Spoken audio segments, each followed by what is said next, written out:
Yeah, and I see some really great people get caught up in the trends. The trends of social media. They feel like they have to follow every big topic, at least before the steam goes away from it, right? And I think this is what the algorithm has us to believe so many times.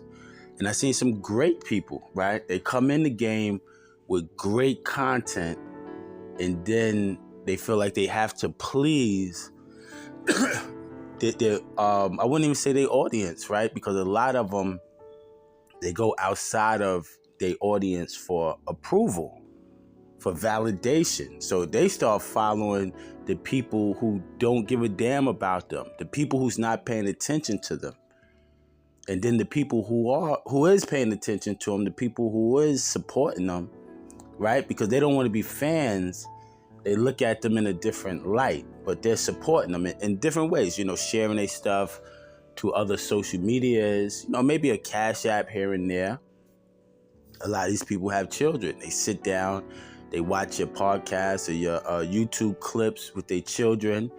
So they don't have it like that. They work all day, but these are the people who really appreciate you, and you get caught up following the people with the slick cliches, or they put up the post, right, that says something that they don't even really mean. They don't even know what this is about.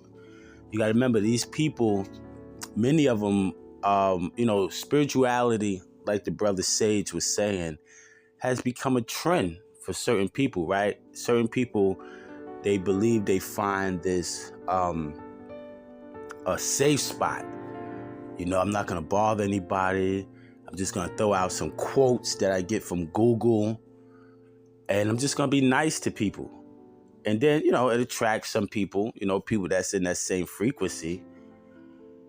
And then what happens? After a couple of years, these people, like the brother Sub-Zero, shout to Sub-Zero, these people get tired of wearing a mask, and they want to start being truthful. But when you want to start being truthful and you want to start really living out what you've been talking about, or what you've been reading and your self-help books and all of that, these people are not going to really respect you for it, because you can't just switch up like that. So, and I see some really great people with really great content, and it goes unnoticed, and then they start being a people's pleaser. You can say anything to these people. All you got to do is put up a picture with a nice quote, and I'm like, wow. So social media, in conjunction with the big social media companies, have kind of created that narrative.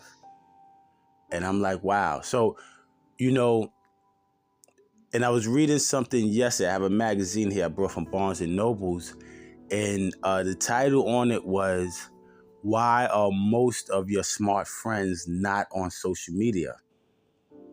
And I said, wow. So I started reading the book.